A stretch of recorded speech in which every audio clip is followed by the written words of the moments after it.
오늘 같이 교도관 본문 말씀에 의지해서 내가 너를 세웠노라. 한번 따라 하십시다. 내가 너를 세웠노라.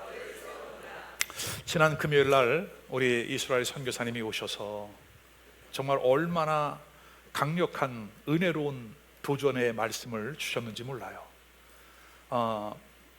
아픔 가운데 있는 큰딸이 있지만 그러나 가족이 함께 한 팀을 이루어서 유대인 구원을 위해서 그렇게 이스라엘에서 16년, 지금 미국에 거하면서 미국에 살고 있는 유대인들을 전도하는 이 사명을 잘 감당했죠. 우리 선교사님이 가장 많이 표현한 단어 중에 하나는 사명이었습니다. 우리가 무엇을 위해 공부하는가? 우리가 무엇을 위해 우리의 일, 비즈니스를 감당해 나가는가? 이것은 사명이라는 것이죠. 우리 하나님은 각자 우리를 다른 모습으로 부르셨지만 다양한 모습 속에 크리스천으로서의 그 사명을 잘 감당해 나가는 은혜가 우리 안에 있기를 주의 이름으로 축원합니다. 우리 선교사님하고 저하고 영적인 코드가 너무 잘 맞아가지고 혹시 우리가 태초에 쌍둥이가 아니었나 하는 그 착각을 할 정도로, 왜냐하면 우리에게는 여러분 생명이 중요하죠. 그죠? 생명을 위해 우리 살아가는 거거든요. 근데 우리 크리스천들에게는 이 생명보다 더 중요한 가치가 딱 하나가 있는데 그것은 뭐다? 사명이다. 그래서 바울 사도는 나의 달려갈 길과 주 예수께 받은 사명, 곧 은혜의 복음을 증거하기 위하여 나는 나의 생명도 조금도 아끼지 아니한다. 그리고 여러분 예루살렘에 올라가 체포됩니다. 그리고 로마로 이송됩니다. 로마에서 복음을 전하다가 그의 마지막 인생을 순교로 마감을 하게 됩니다. 우리의 가치관은 사명에 있다. 자, 오늘 이 예레미야에 관한 이 말씀도 사명에 관한 내용이 대부분입니다. 예레미야라고 하는 그 이름의 뜻은 여호와께서 세우신다, 여호와께서 지명하신 사람, 그 같은 의미를 담고 있어요. 아마 부모님을 통해서 그러한 이름을 받았겠죠. 너는 하나님이 너를 지명했어. 무엇하라고? 사람을 세우라고, 나라와 민족을 세우라고, 이 세상 가운데에 하나님의 나라를 세워가라고 그렇게 너를 택하셨어. 그래서 예레미야서 1장 1절에 보면 이 예레미야는 제사장 가문에서 태어난 아들이었습니다. 베냐민 땅 아나도스의 제사장 중 힐기야의 아들 예레미야의 말이니라. 예레미야는 유대의 16번째 왕 요시야 왕, 그 요시야 왕의 이름은 하나님이 고쳐주신다, 하나님께서 그를 지지해 주신다 라고 하는 이름의 뜻을 가졌어요. 근데 이 요시야 왕은 정말 하나님의 그 은혜를 힘입어서 개혁을 일으키고 왕이었지만 믿음이 너무나 신실했던 그러한 왕이었거든요. 백성들을 좋은 신앙으로 이끌었던 신실한 왕이었는데 그만 전쟁터에 나가서 활에 맞습니다. 부상을 당하고 나중에 죽게 되죠. 자, 이 요시야 왕이 왕위에 있을 때 13년째 되던 그 해에 예레미야를 하나님께서 하나님의 예언자로, 하나님의 종으로 부르십니다. 근데 이 예레미야를 부를 때에 아주 좀 특별한 방법으로 예레미야를 부르십니다. 자, 예레미야를 어떻게 불렀을까요? 1장 4절과 5절에 이렇게 말씀합니다. 여호와의 말씀이 내게 임하니라 이르시되 내가 너를 모태에 짓기 전에 너를 알았고 내가 배에서 나오기 전에 너를 성별하였고 너를 여러 나라의 선지자로 세웠노라. 아멘. 어머니의 모태에 짓기도 전에 내가 너를 알았대요. 아멘. 그리고 그 어미의 배에서 나오기 전에 내가 너를 성별했다, 구별했대요. 무엇을 위해? 여러 나라의 열방의 선지자로 쓰임받도록 내가 너를 지명했고 내가 너를 예정했고 내가 너를 불렀대요. 여러분, 오늘 우리도 마찬가지예요. 하나님이 여러분을 알고 계세요. 그리고 하나님을 이 세상 가운데서 구별하여 불러내셨어요. 그리고 하나님께서 여러분을 세워주셨어요. 우리도 우연히 예수를 믿게 된 게 아닙니다. 하나님의 계획 속에 있습니다. 저는 제가 자발적으로 교회를 출석한 게 1982년 9월 둘째 주일이거든요. 분명히 군 생활할 때에 나도 술 담배를 끊어봐야 되겠다, 예수 정신을 좀 빌려와야 되겠다, 그런 정말 순수한 동기로 교회에 찾아갔거든요. 얼마 있다가 성경을 읽는데 요한복음 15장 16절에 이렇게 말씀해요. 너희가 나를 택한 것이 아니고 내가 너희를 택하여 세웠나니 이는 너희로 하여금 가서 과실이 있게 하고 너희가 무엇을 구하든지 다 받게 하려 함이라. 깜짝 놀랐어요, 여러분. 왜냐하면 분명히 내가 갔거든요. 나 이제 가야지, 예수 믿어야지. 이제 세상 이거 쾌락, 술, 담배 정리하고 이제 나도 좀 착하게 살자. 응? 좀 열심히 살아보자. 여러분, 그렇다고 이상한 눈으로 보지 않기를 바래요. 저 착하게 살았어요, 여러분. 낮에 직장 다니고 밤에 대학 다니고 또 친구들과의 청년의 때 의리가 있으니 밤에 동인선에 나가서 친구들하고 당구 치고 놀고 그러다 군대를 간 거니까 얼마나 열심히 사는 거예요. 근데 술, 담배를 정리하면 내가 좀 새로운 인생을 살 수 있을 것 같은 마음의 결단이 세워져 교회를 가서 분명히 내가 결단하고 갔거든요. 근데 아니래. 내가 너를 불렀대. 깜짝 놀랐어요. 충격을 받았어요. 나중에 알고 보니 신앙생활 점점 성숙해져다 보니까 이것이 존 칼빈이 말한 예정이에요. 존 웨슬리 목사가 말한 선제적인 은총이에요. 여러분들이 사실 오늘 내가 결정하고 온 것 같으죠? 아닙니다. 하나님께서 여러분들을 이곳으로 올 수 있도록 그 발걸음을 인도해 주셨어요. 오늘 예레미야도 내가 이미 너를 예정했고 내가 너를 구별했고 내가 너를 세웠다, 그렇게 말씀을 하고 있는 거예요. 아멘입니까, 여러분? 이제 오늘 예레미야를 지명하여 불러 세우신 것처럼 우리도 먼저 일어서는 자가 되기를 바라고, 그리고 또 다른 누군가를 세우는 복된 역사가 있기를 주님의 이름으로 축원합니다. 하나님에 의하여 부름을 받았던 예레미야의 생애를 보니까 아주 세 가지 특징이 있습니다. 그 세 가지를 오늘 여러분과 함께 나누려고 합니다. 그 첫 번째는 뭐냐? 예레미야는 누가 무엇라 하여도 하염없는 눈물의 사람이었다. 눈물의 사람이었어요. 여러분, 우리가 눈물을 흘릴 수 있다는 것은 성숙한 신앙의 예표거든요. 근데 누구나 처음부터 그렇게 눈물을 흘리지 않아요. 예레미야가 처음에 하나님의 종으로 부름을 받았을 때에 예레미야도 거절을 합니다. 성경에 보면 예레미야뿐만이 아니라 모세도 그랬지요, 기도온도 그랬지요. 여러분, 예레미야도 마찬가지입니다. 6절에 하나님의 부름을 받았을 때에 이렇게 말을 합니다. 내가 가로되 슬프도소이다. 주 여호와여 보시옵소서. 나는 아이라 말을 할 줄 알지 못하나이다. 예레미야의 부름을 받은 예레미야의 마음이 슬펐대요. 왜냐하면 두 가지예요. 나는 아이라, 영적으로 아직 어리기 때문에 내가 무엇을 할 수 있을까? 또 하나님 나를 부르셨으니 그 일을 감당해야 하나 나는 너무나 연약하고 부족한 가운데 있으니 그 마음에 슬픔이 있었던 거죠. 제가 미국에 목회할 때에 이제 하나님의 말씀을 펴 읽기 시작하면서 그 해에 새롭게 말씀이 다가오기 시작을 합니다. 청년 때 예수를 영접하고 구원받은 전도자로, 그리고 성령의 충만함을 받고 또 신학교에서 교수를 하면서 목회를 하면서 선교사로 이 다양한 사역들을 감당했는데 어느 해인가 하나님의 말씀이 쫙 열어지기 시작하는 거예요. 창세기부터 요한계시록까지 그 말씀을 읽어 내려가면서 제가 여러분 눈물을 뚝뚝뚝뚝 흘리면서 이런 고백을 했습니다. 하나님, 제가 목사하다가 지옥 갈 뻔했습니다. 목사하다가 지옥 갈 뻔했습니다. 그럼 저에게 구원의 확신이 없었나요? 아닙니다. 저에게 영적인 충만함이 없었나요? 아닙니다.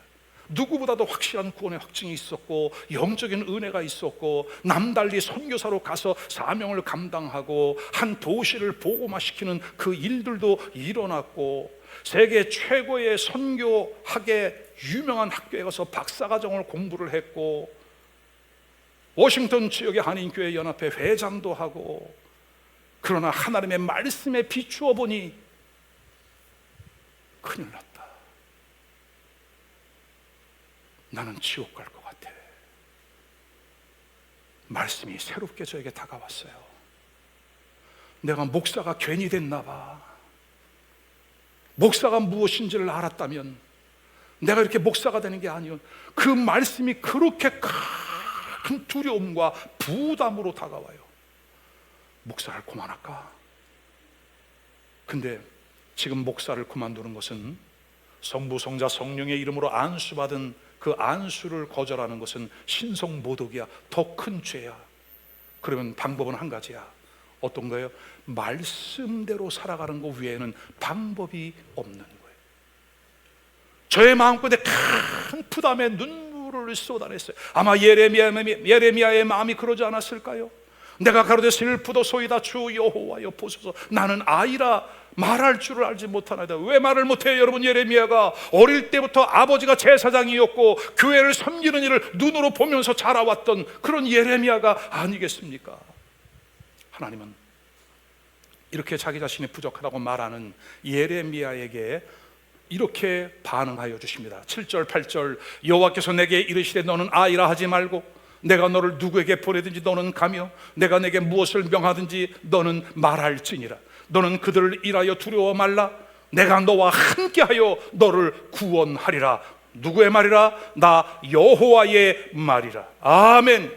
걱정하지 마, 염려하지 마.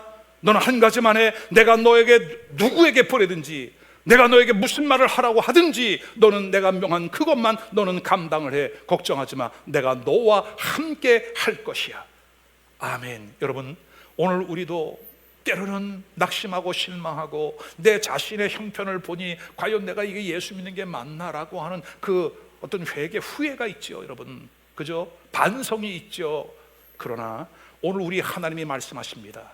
두려워하지 말아라. 내가 너와 함께하여 네가 무엇을 하든지 어디를 가든지 내가 너를 구원하여 지킬 것이라. 아멘. 이에 더하여 하나님께서 예레미야에게 함께할 것이라. 내가 너를 더욱 강하게 하여 줄 것이라고 말씀합니다. 여러분, 어느 정도로 하나님이 약속을 하시느냐? 예레미야 1장 18절 19절입니다. 보라, 내가 오늘 너를 그 온 땅과 유다 왕들과 그 지도자들과 그 제사장들과 그 땅 백성 앞에서 너는 견고한 성읍이 되어질 것이요, 어찌 아멘 안 하셔? 너는 쇠기둥이 될 것이며 너는 너 성벽이 되게 하였은즉 그들이 너를 치나 너를 이기지 못하리니 이는 내가 너와 함께하여 너를 구원할 것임이니라. 누구의 말이라? 여호와의 말이니라. 할렐루야. 오늘 주님이 우리에게 동일하게 말씀하여 주십니다. 내가 너와 함께 할 것이라. 내가 너를 지켜줄 것이라. 내가 너를 구원하여 줄 것이라. 아멘. 이렇게 하나님이 말씀으로 예레미야를 불러주셨지요. 그렇게 부름을 받은 예레미야는 그에게 별명이 주어집니다. 그는 눈물의 선지자였습니다. 자, 예레미야 9장 1절에 보니까 예레미야는 이렇게 말합니다. 어찌하면 내 머리는 물이 되고 내 눈은 눈물 근원이 될꼬. 왜요? 죽임을 당한 딸 내 백성을 위하여 나는 주야로 울리로다. 옛날 개역 성경에는 주야로 곡읍하리로다. 눈물을 쏟아내며 곡소리를 내며 울 수밖에 없고 탄식할 수밖에 없었던 하나님의 말씀을 받은, 하나님의 사명을 받은 예레미야의 마음 가운데는 자기의 동족의 형편을 보니, 자기가 살고 있는 이 나라 이 민족의 현실을 보니 주야로 눈물을 쏟아낼 수밖에 없는, 어쩌면 내 머리는 눈물 근원이 되고 내 눈은 눈물의 샘이 될까, 펑펑펑펑 눈물을 쏟아낼 수밖에 없는 상황. 여러분, 오늘 우리에게도 잃어버린 눈물이 회복되어지는 은혜가 있기를 주의 이름으로 축원합니다. 울기는 울지요, 신세한탄하면서. 그러나 예레미야는 달랐어요. 신세한탄의 눈물이 아닙니다. 당시 자기의 동족들 백성들을 보니 얼마나 교만하고 타락해 있는지. 예레미야 13장 17절, 너희가 이를 듣지 아니하면 나의 심령이 너희의 교만으로 말미암아, 백성들의 교만한 마음으로 말미암아 은밀한 곳에서 울게 될 것이며 여호와의 양떼가 사로잡힘으로 말미암아 눈물을 흘려 통곡하리라.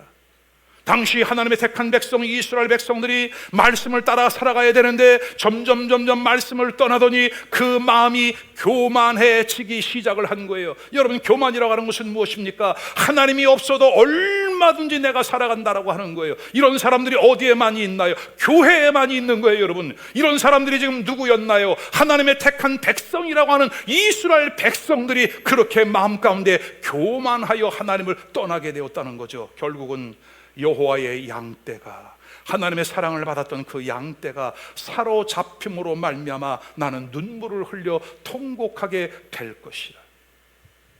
동족들을 보니 예레미야의 눈에 눈물이 그칠 수가 없어요.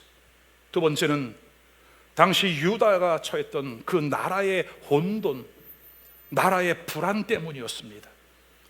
예레미야 1장 13절 14절 여호와의 말씀이 다시 내게 임하느니라.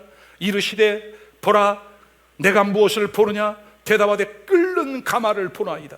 그 윗면이 북에서 기울어졌나이다 하니 여호와께서 내게 이르시되 재앙이 북방에서 일어나 이 땅의 모든 주민들에게 부어지리라.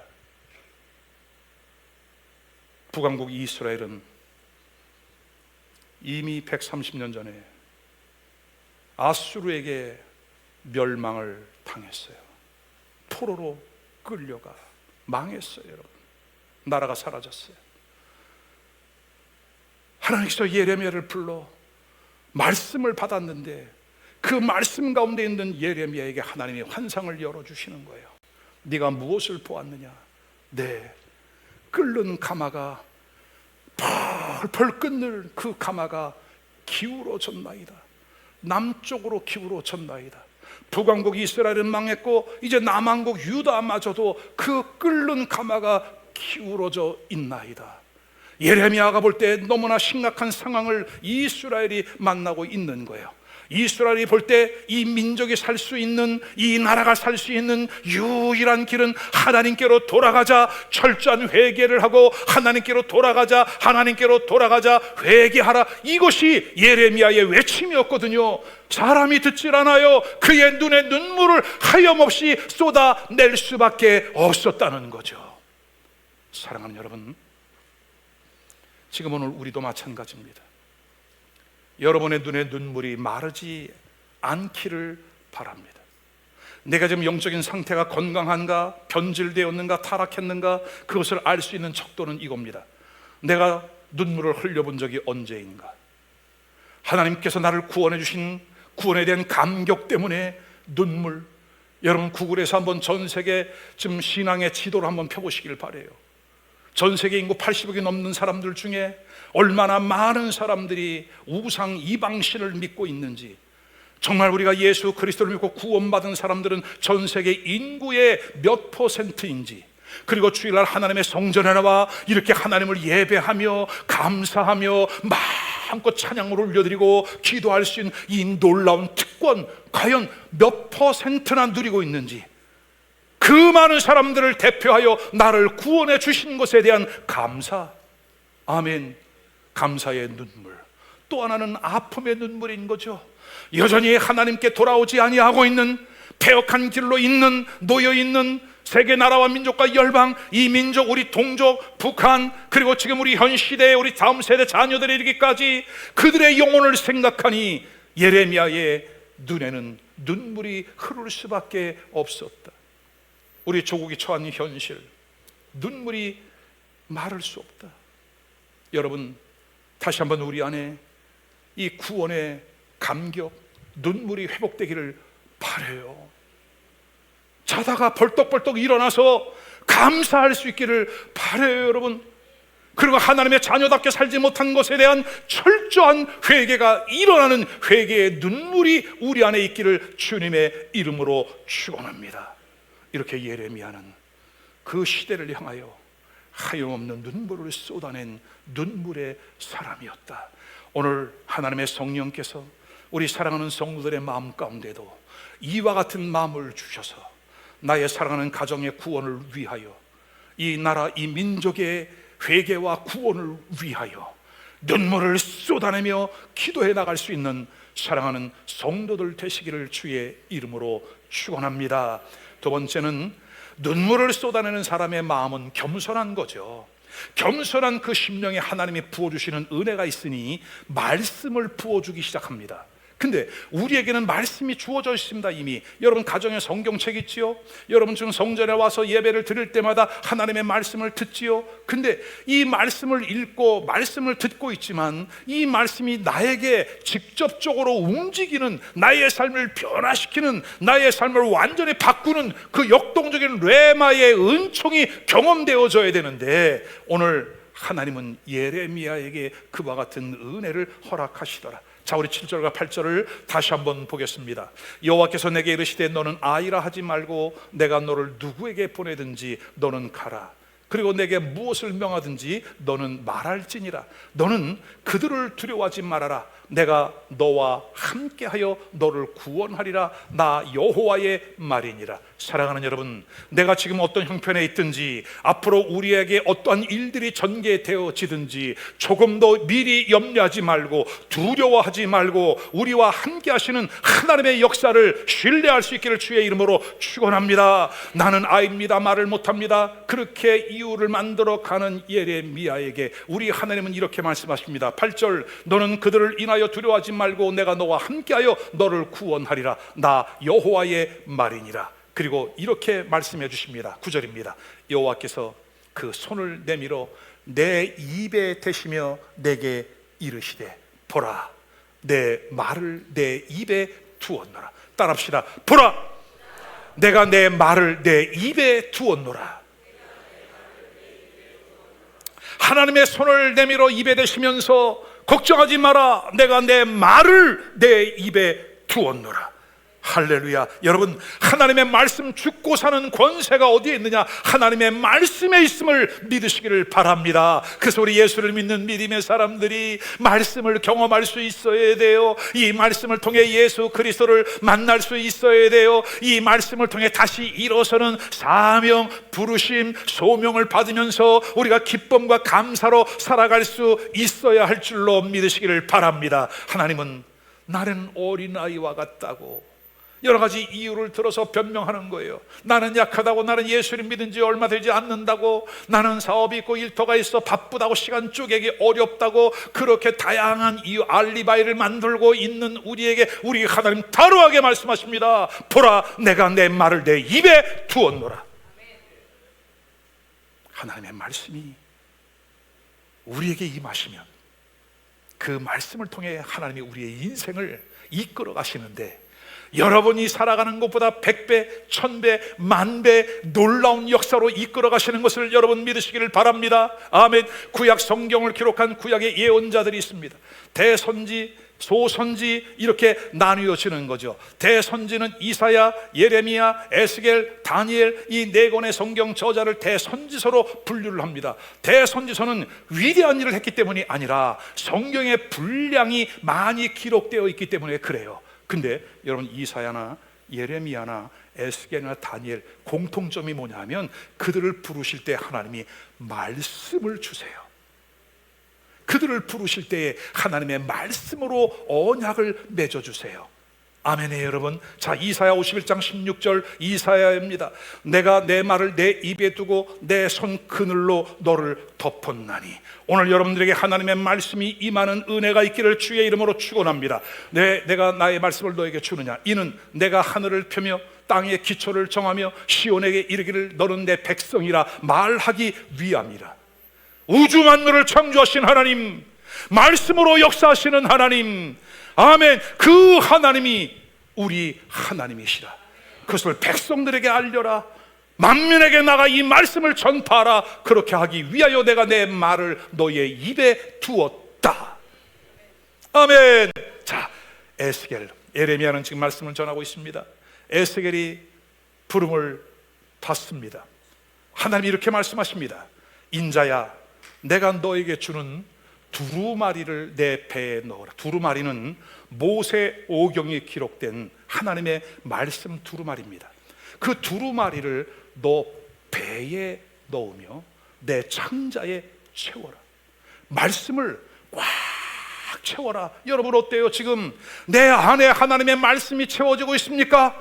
아니면 내 안에 욕심, 투기, 질투, 음란, 중도, 세상적인 것들로 가득 채워져 있어 하나님의 말씀이 들어갈 틈이 없는 것은 아닙니까? 세상의 걱정, 염려, 근심, 불안, 쾌락, 이와 같은 것들로 가득 채워져 있어요. 오늘 에스겔에게 말씀합니다. 두루마리를 내 배에 넣으며 내 창자에 채워라 하시기에 내가 먹으니 그것이 내 입에서 달기가 꿀 같더라. 하나님의 말씀을 만나니까 우리의 인생에 변화가 오기 시작을 해요. 고통과 슬픔과 아픔, 맨날 실패만 있었던, 좌절만 있던 나의 인생이 하나님의 말씀을 만나니까 나의 삶에 놀라운 반전의 역사가 일어나요. 여러분, 예레미야만 그런 것이 아닙니다. 이사야만 그랬던 것이 아닙니다. 다니엘만 그랬던 것이 아닙니다. 기독교 역사 2000년 동안 수많은 사람들이 하나님의 말씀으로 사명을 받고 그러니까 그들의 인생이 완전히 뒤바뀌는 역사가 일어나고 있는데, 그 하나님은 지금도 살아계신다. 그 하나님이 지금 우리를 말씀으로 만나주고 계신다. 무능했던 우리, 평범했던 우리, 그러나 우리 하나님이 유능한 자로, 능한 자로 바꿔가는 역사가 일어나게 됨을 믿으시기를 바랍니다. 자, 이러한 예레미야에게 우리 하나님이 놀라운 약속의 말씀을 하십니다. 여러분 기대하십시오. 10절 보라, 내가 오늘날 너를 열방 만국 위에 세우고 너를 뽑으며 파괴하며 파멸하며 넘어뜨리며 건설하며 심게 하였느니라. 아멘. 모든 나라와 민족과 열방 위에 세운대요. 그 세운 이유는 뭐냐? 각 나라에 가서 하나님의 말씀을 전하면서 뽑아내래요. 세상적인 것을 뽑아내고 세속적인 가치관을 파괴하고 어둠의 역사들을 파멸하고 어둠의 영들을 넘어뜨리고, 아멘. 그리고 이제는 우리 가운데 하나님의 나라가 세워지는, 건설하며 하나님의 영광을 위하여 심어지는 역사, 오늘 우리 안에 아멘이십니까? 우리의 지난날 옛사람들이 깨어지고 부서지고 우리의 가치관들이 완전히 무너져 내리고 이제는 하나님이 세우신 말씀으로 하늘나라에 대한 비전과 소망, 그 뜻을 이루어가는 주의 몸된 교회를 향해 나아가는 생명의 역사가 있기를 주님의 이름으로 축원합니다. 열왕기상 19장에 보면 하나님께서 엘리야에게 사명을 주십니다. 예레미야에게는 나라와 민족과 열방을 부수고 다시 세울 것이다 라고 말씀하셨는데, 이제 나라가 생기면 그 나라엔 누가 필요하죠? 각 나라를 이끌어갈 왕들이 필요합니다. 지도자가 필요합니다. 자, 엘리야에게 하나님께서 이렇게 말씀합니다. 열왕기상 19장 15절 16절 우리 다 같이 한번 읽어봐요. 시작. 여호와께서 그에게 이르시되 너는 내 길을 돌이켜 광야를 통하여 다메섹에 가서 이르거든 하사엘에게 기름을 부어 아람 나라의 왕이 되게 하고, 너는 또 님시의 아들 예후에게 기름을 부어 이스라엘의 왕이 되게 하고, 또 아벨무홀라 사바스의 아들 엘리사에게 기름을 부어 너를 대신하여 선지자가 되게 하라. 우와, 하나님의 사명자들에게 나라와 민족을 다시 세우는 권세, 나라의 왕들에게 기름을 부어 세우는 권세. 아멘. 여러분, 우리 하나님 이런 하나님이세요. 근데 우리는 여러분 너무 작은 것을 구해요. 너무 작게 살아요. 여러분, 오늘 예레미야도 나는 어린아이와 같습니다. 모세도 부름을 받았을 때 나는 말하지 못합니다.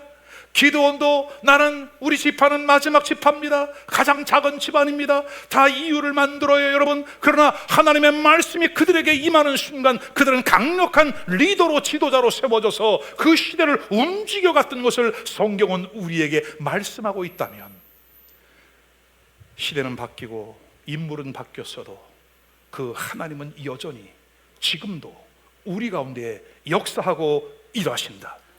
그러므로 오늘 우리는 말씀을 펴서 읽고 듣고 묵상을 하면서 하나님을 따라가는 믿음의 역사가 있기를 주의 이름으로 축원합니다. 축원합니다. 반드시 일어나게 될 것입니다. 여러분이 먼저 일어나고 반드시 또 다른 누군가를 일으켜 세워주는 역사가 일어나게 될 것을 믿으시기를 바랍니다. 이것이 예수 그리스도 십자가의 능력, 테텔레스타이 다 이루었다 고개를 숙이면서 우리에게 영원한 생명을 넘겨주셨죠. 파라디돔이 받았습니다. 하늘의 영광을 받았습니다. 하늘의 생명을 받았습니다. 사명과 비전을 받았습니다. 이제 그렇게 살아냅니다. 나 혼자만 살아가는 것이 아니라 받았으니 넘겨주어라. 아멘. 태어났으니 자라가자. 우리의 비전도 자라가야 한다. 아포디돔이 떼어주는 역사가 우리 안에 있기를 주의 이름으로 축원합니다. 끝으로 세 번째, 예레미야는 기도의 사람이었습니다. 여러분, 성경의 위대한 인물들, 그리고 기독교 역사의 수많은 그 시대의 흐름을 바꿨던 인물들을 보면 공통점이 기도예요. 보세요. 아픔이 있었어요. 그 시대를 향한 눈물이 있었어요. 그러니까 하나님이 그들을 위로하여 무엇으로? 말씀으로 위로를 하세요. 말씀이 들어오니까 이제 그 안에 이 말씀이 역동적으로 움직이기 시작을 해요. 그 말씀이 입을 통해 나오니 그것이 기도인 거예요. 오늘 예레미야도 기도의 사람이었죠. 예레미야 애가 2장 19절을 보십시오. 초저녁에 일어나 부르짖을지어다. 여기서 잠깐 초저녁이라고 그러니까 새벽 기도는 어려우니까 저녁에 나와야 되겠네. 근데 여러분 어떻게 하죠? NIV 킹 제임스를 보면 이 초저녁에 일어나 부르짖을지어다, 이거는 시간을 말하는 게 아니라 초저녁부터 기도해라, 그런 뜻인 거예요. 언제까지 하면 좋을까요? 우리 교회 좀 컨셉으로 맞추면 새벽까지. 아멘. 예레미야는 기도의 사람이었어요. 어떤 기도를 했을까요? 너의 마음을 주의 얼굴 앞에 쏟아 물 쏟듯 할지어다. 그 마음을 쏟아 놓아라. 마치 한나처럼, 주님, 나는 원통한 자라, 나는 슬픈 여자라, 나에게 자식이 없습니다, 나에게 아들을 낳게, 나의 기도를 들어주십시오. 오늘 우리 앞에 그 기도의 많은 제목들을 주님 앞에 물을 쏟듯이 우리에게 얼굴을 대하면서 하나님 앞에 쏟아내는 은혜가 있기를 바라요. 자, 그러면 오늘 예레미야는 어떤 기도를 그렇게 간절함과 절박함과 눈물로 기도했을까요? 각 길머리에서 주려 혼미한 내 어린 자녀의 생명을 위하여 주를 향하여 손을 들고 기도할지어다. 아멘. 그 시대의 어린아이들, 여러분, 어린아이들이 이렇게 방황하고 있다는 것은 뭐예요? 가정이 깨어졌다고 하는 거예요. 나라가 이미 무너졌다고 하는 거예요. 여러분, 그 어린아이들을 보면서 오늘 예레미야의 뇌에는 하염없는 눈물의 기도. 그래서 우리는 교회가 해답인 거죠. 지난 금요일, 토요일, 주일, 지금 여기 멀지 않은 달빛 공원에서 지금 어떤 일이 일어나고 있습니까, 여러분? 우리 청년들이 수만 명이 모여서 몰랐다가 또 이 얘기 듣고 가는 거 아니야, 오늘 밤에?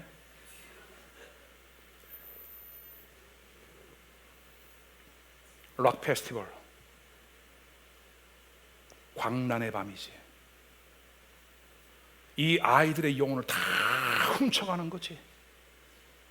사탄적인 음악과, 여러분, 그 젊은 혈기들이 있는데 남자 여자 섞여서 여러분 막 부딪혀 봐요. 어떤 일이 일어나나. 2002년도에 대한민국 짜작짝짝짝 이거 해가지고 4강까지 가서 난리가 났죠. 그때 저도 필리핀에서 좀 봤어요. 4강 올라가는 거. 한국 방송이 안 나오니까 태국 방송, 무슨 말인지 모르겠어. 근데 그때 그냥 어디에 모여서 남자 여자 할 것 없이 얘들이 그렇게 응원을 하고, 여러분 근데 아세요? 그 다음 해에 부모 없는 아이들이 그렇게 많이 태어난 거, 보도되지 않는 뉴스. 미혼모들을 통해 태어난 아이들이 그렇게 많이 해요. 오늘 우리 안에 이 시대를 바라보면서 교회가 이것을 살려내야지. 교회가 이 사명을 감당해야지. 끊임없는 눈물의 기도가 예레미야처럼 우리 안에 있기를 주의 이름으로 축원합니다. 나는 괜찮다 하여 우리 집안은 괜찮아, 그래도 우리 애들은 괜찮고. 여러분, 그게 정말 괜찮은 거예요? 우리의 영적인 수준이 그거밖에 안 돼요, 여러분? 우리의 가치 기준이 그거밖에 안 됩니까, 여러분? 나는 괜찮다고, I'm fine, 모든 게 나는 괜찮다고, 정말 그 괜찮은 겁니까?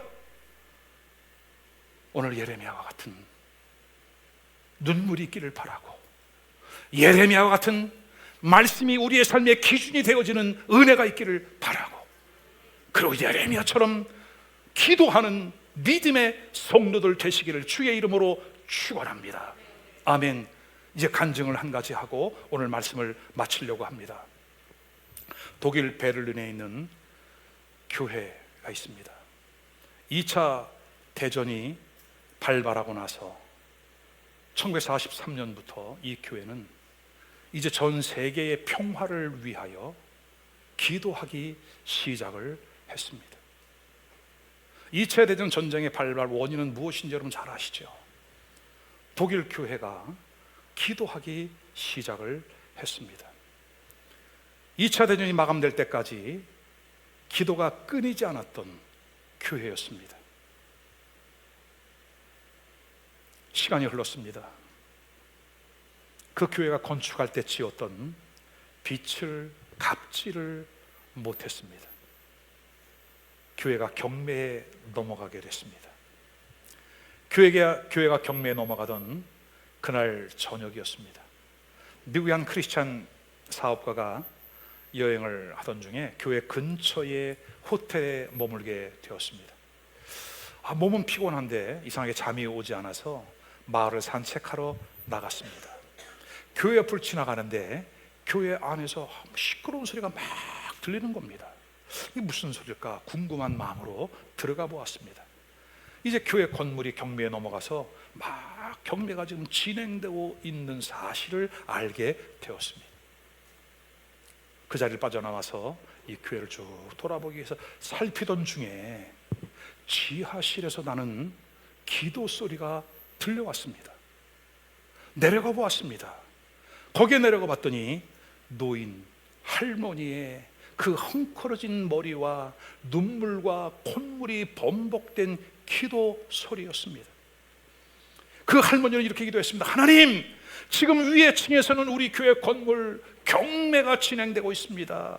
하나님의 영광을 가리고 있습니다. 하나님, 우리는 기력이 없습니다. 할 수 없습니다. 그러나 나는 살아계신 하나님, 기적의 하나님을 믿습니다. 우리 교회에 기적을 베풀어 주세요. 눈물 콧물을 쏟아내면서 마치 실성한 여인처럼 그렇게 기도를 했죠. 이 비즈니스맨이 그 노파의 기도 소리에 큰 감동을 받습니다. 그리고 다시 2층으로 조용히 올라갑니다. 그리고 마지막에 가격을 불러 적습니다. 낙찰이 되었습니다. 최고의 가격을 써냈거든요. 그는 서류를 다시 돌려받고 다시 지하 기도실에 내려갑니다. 여전히 할머니는 눈물로 기도하고 있었습니다. 그 할머니에게 등을 쓰다듬어 드리면서 이렇게 말을 했습니다. 할머니, 응답입니다. 서류를 메워 주었다는 거예요. 그리고 그는 조용히 그 기도실을 빠져나왔다는 거죠. 여러분, 하나님은 나라와 민족을 위하여, 교회와 하나님의 나라를 위하여 눈물로 기도하는 하나님의 사람, 기도의 사람을 찾고 계신다. 아멘. 그리고 하나님은 그의 기도에 사람이 알 수 없는 방법으로 응답하여 주신다. 그 하나님은 지금도 동일한 방법으로 일하신다. 그 하나님은 지금 이 자리에 우리와 함께 하신다. 아멘. 이제 말씀을 정리합니다. 내가 너를 세웠노라. 하나님은 저와 여러분을 세우는 자로 부르셨습니다. 우리가 내가 세워지고 또 다른 누군가를 세우기 위해서는 첫 번째, 하염 없는 눈물의 기도가 비결입니다. 두 번째는 약속으로 주신 하나님의 말씀, 이 말씀을 끝까지 붙잡고 가는 것이 비결입니다. 세 번째는 기도입니다. 기도는 기적입니다. 기독교는 기도교입니다. 기도야말로 나를 세우고 또 다른 사람을 세우는 강력한 도구입니다. 사랑하는 여러분, 무더운 여름이지만 하나님의 말씀, 하나님의 그 은혜, 주님이 내게 주신 비전을 향해 먼저 일어서고 또 다른 누구를 일으켜 세우는 복된 역사가 있기를 주의 이름으로 축원합니다.